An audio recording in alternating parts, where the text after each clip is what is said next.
what is up guys? Today we have the Redmi Note 8 Pro. This is Redmi's phone that features the brand new MediaTek Helio G90T gaming chipset. I know, it's going to be some pretty powerful stuff, and the price of this is going to be around or under 1,000 ringgit. So that is a pretty awesome news. Alright guys, some more tech specs on this. 6GB of RAM, 64GB of internal storage. It does come with a 4,500 mAh battery capacity with 18-watt fast charge support, a rear-mounted fingerprint display, and more. So let's unbox. Alright guys, in the box, we already see the mini box over here. It does come with a jelly case, but this one is in black. Usually it's transparent, so this is kind of interesting. Also, you have the paperwork over here, SIM pin. You have the phone over here. It looks kind of like the Xiaomi Mi 9 series. You have your 18-watt fast charge brick, as well as your Type A to Type C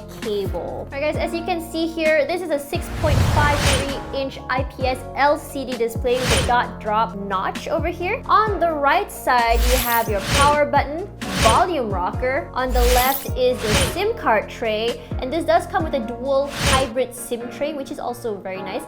Expandable up to 256GB.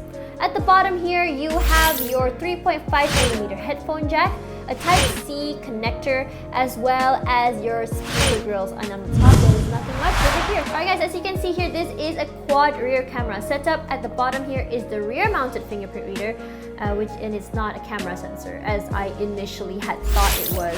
Okay guys, for the camera sensor, you have the 64-megapixel main sensor. I know, that's a lot of numbers.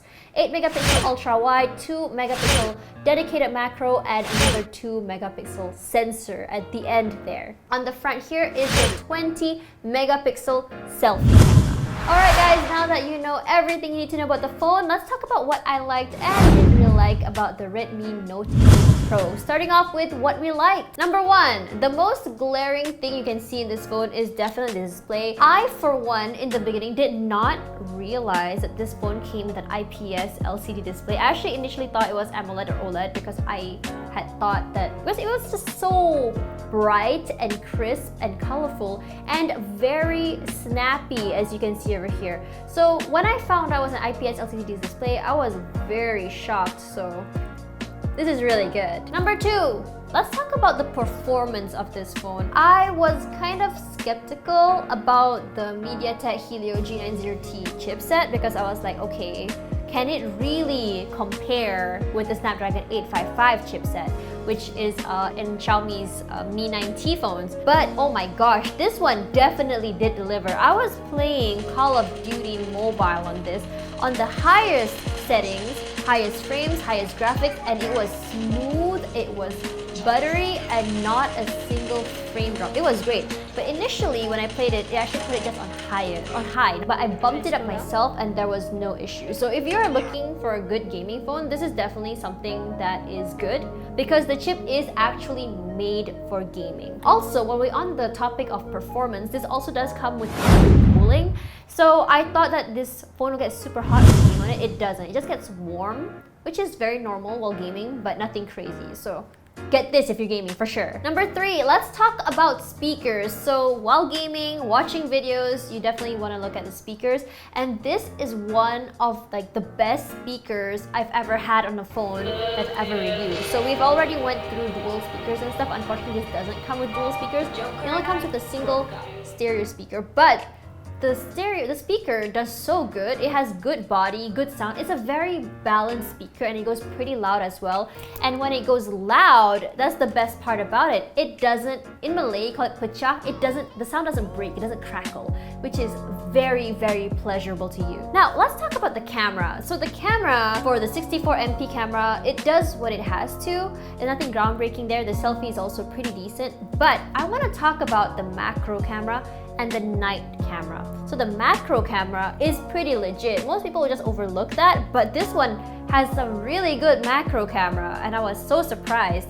And the night mode, I was kind of skeptical about that as well. But after I used it and put it side by side with the normal camera, the night mode does make the picture flow a little better. It looks a little bit more, I guess it makes the composition of light and dark a lot better. So if you guys want to take night photos on this, it's actually really good as well. Alright guys, now that we talked about what we liked, let's talk about things that I didn't really like about the Redmi Note 8 Pro. Starting off, number one is the fingerprint reader. Don't get me wrong, the fingerprint reader is one of the fastest I've seen so far. Just a little touch and it's already unlocked. But the thing is, because it's placed on the camera bump itself, I sometimes accidentally would press a little bit higher and I'm gonna press on the camera lens and you're gonna get a dirty lens, and you know, that's not really a good thing to do. I would have preferred if they put it down here or maybe somewhere else, just not here. The second thing I didn't like about this phone is the weight. This does weigh at 199 grams, which is kind of weighty.